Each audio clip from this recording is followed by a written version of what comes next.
మీ ముగ్గురు ఇక్కడ ఏం చేస్తుంటారు? సినిమా వాళ్ళు సార్. సినిమా?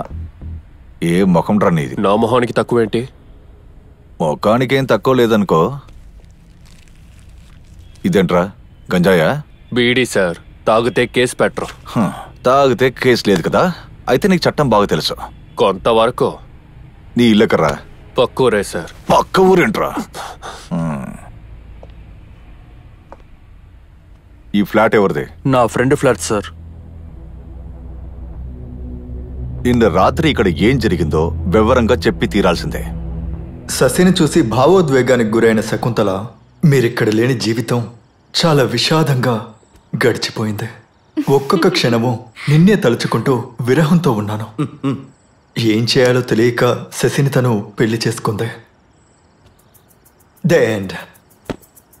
ఎలా ఉందిరా క్లైమాక్స్? అదేంది కదా. దీనికి నేను నా అభిప్రాయం చెప్పానంటే అనీస్ నువ్వు ఏడుస్తావురా.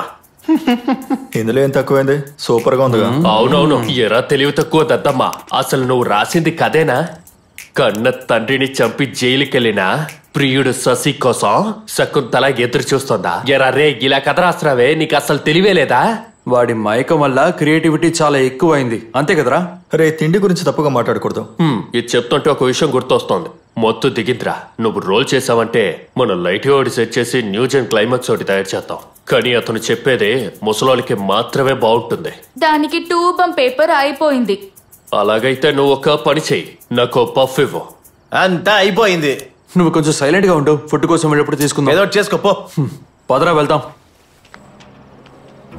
సార్, మేము ఫుడ్ తీసుకోవడానికి అప్పుడే బయలుదేరాం. అప్పుడు లిఫ్ట్ దగ్గరికి రాగానే ఆ లిఫ్ట్ లో నుంచి ఇద్దరు బయటికి రావడం చూసాము. వాళ్ళు ఇంతకు ముందు నువ్వు ఎప్పుడైనా చూసావా? లేదు సార్, ఇక్కడున్న వాళ్ళందరూ నాకు తెలుసు. మళ్ళీ చూస్తే గనక గుర్తుపెట్టగలవా? తప్పకుండా గుర్తుపడతాం సార్. మీరు వెళ్లే దారిలో రూబన్ని గాని స్నేహాన్ని గాని చూసారా? లేదు సార్. చూసాం సార్. ఎప్పుడు రా? నువ్వు మొబైల్ చూస్తున్నావు కదా అప్పుడు. సార్, మేము లిఫ్ట్ కోసం వెయిట్ చేస్తున్నప్పుడు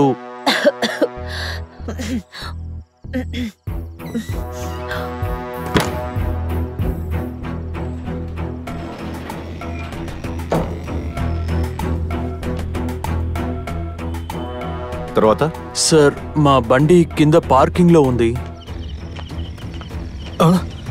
ఎవర్రా బండికి డాష్ ఇచ్చిందే? ఏరా, నీ కళ్ళు కనబడవా? ఇంకాస్త గుర్తుండొచ్చుగా. ఈసారి ఇంకోసారి ఎందుకు? ఇప్పుడే చేయరా. ఏంట్రా ఎక్కువ మాట్లాడుతున్నావు? కొట్టానంట. బండిని గుర్తించాలక మాట్లాడుతున్నాడు.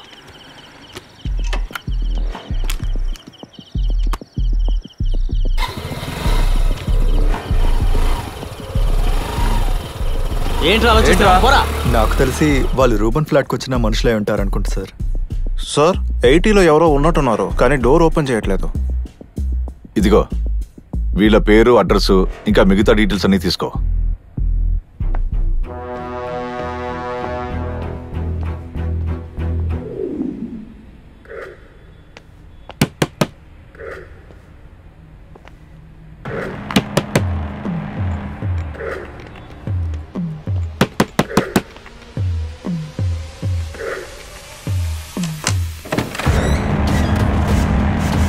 ఏంటి సార్, డోర్ ఓపెన్ చేయడానికి ఎందుకు ఇంత లేట్ చేసావు? మంచి నిద్రలో ఉన్నాను సార్.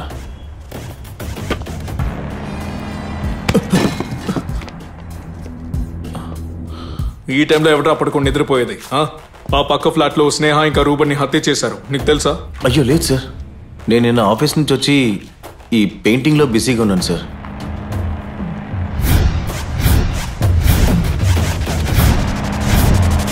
నువ్వు ఇక్కడ ఏం చేస్తుంటావు? ఇన్ఫోసిస్ లో పనిచేస్తున్నాను. నిన్న వర్క్ అయిన తర్వాత నువ్వు ఎన్నింటికి వచ్చావు? రోజు వచ్చేలాగే సార్. రోజు వచ్చినట్టే ఏంటి? టైం లేదా? చెప్పు. ఒక 10:30 సార్. నువ్వు వచ్చినప్పుడు వాళ్ళ ఫ్లాట్ లో ఏదైనా శబ్దం వినిపించిందా? శబ్దం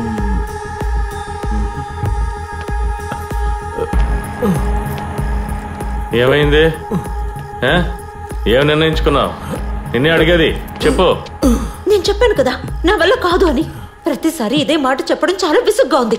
ఇక్కడ ఏమైనా ఐపీఎల్ జరుగుతుందా? నా మొహం మీద కొట్టినట్టుగా తలుపేసేసాడు సార్. తర్వాత ఇంకా నేను నా రూమ్కి వచ్చేసాను. ఆ తర్వాత ఇంకా వంటగదిలో వంట చేస్తూ అయిపోయాక ఇంకా పెయింటింగ్ టీ-షర్ట్లో ఏంటది? టీ షర్ట్ల మరకేంటి?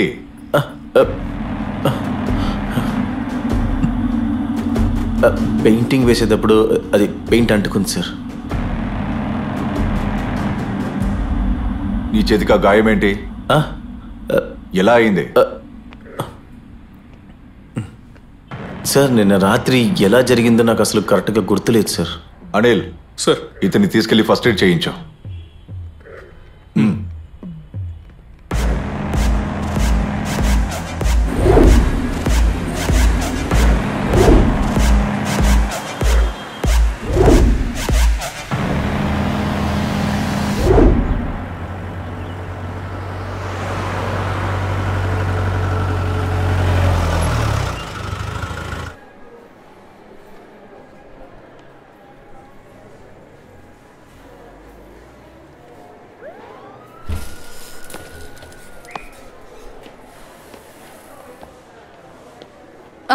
సార్, పేషెంట్కి ఇప్పుడు ఎలా ఉంది? పేషెంట్ ఇప్పుడు స్పృహలో లేడు. మాట్లాడడం సాధ్యం కాకపోవచ్చు. స్పృహ రాగానే మీకు ఇన్ఫార్మ్ చేస్తాను సార్. మీరెవరు? ఆయన కూతుర్ని సార్. Okay doctor. చాలా టఫ్గా ఉండే ఫ్యామిలీ లైఫ్ని రూబన్ స్నేహగా గడిపేవారని వాళ్ళ గురించి తెలిసిన వారు చెప్పడం ద్వారా మనకు అర్థమైంది. పక్క ఫ్లాట్స్లో రూబన్ చాలా రూడ్గా ప్రవర్తించేవాడట. సో ప్రతి ఒక్కరిని చాలా జాగ్రత్తగా గమనించాలి.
మన అబ్బాయి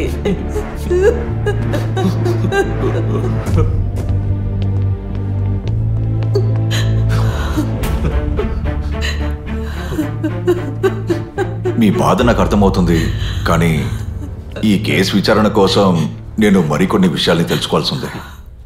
కేసు కోసమే కదా, ఏవైనా అడగండి. మీకు ఎవరి మీదైనా అనుమానం ఉందా? అంటే బిజినెస్ తరపున లేదా ఇంకేవైనా? మాకు అలాంటి అనుమానం లేదు. నాకు బాగా తెలుసు ఇది ఎవరు చేశారో. వాళ్ళ ఇంట్లో వాళ్ళ చేశారో. నా బిడ్డ మీద వాళ్ళు చాలా కోపంగా ఉన్నారు. వాళ్ళిద్దరి రిలేషన్ వాళ్ళ ఇంట్లో వాళ్ళకి తెలిసిన తర్వాత వాళ్ళు రౌడీల సహాయంతో దాడి చేశారు, భయపెట్టారు సార్. మేము ఆ రోజు స్టేషన్లో ఒక కంప్లైంట్ ఫైల్ చేశాం. వీళ్ళు చెప్పిన విషయాలన్నింటినీ ఒక రిటర్న్ స్టేట్మెంట్గా వీళ్ళ దగ్గర నుండి తీసుకోండి. Okay sir.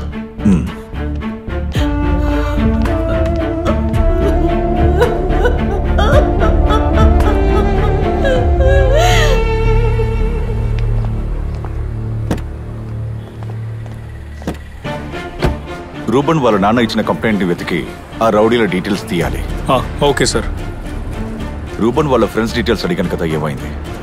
Sir, Ruban close ఫ్రెండ్స్లో ఒక వ్యక్తి డీటెయిల్స్ మేము కలెక్ట్ చేసాం. అతను మిస్టర్ అక్షయ్. నంబర్ ఉందా? మర్యాదగా సరిగ్గా ఇవ్వాలి. చెప్పింది అర్థమైందా? ఓకే.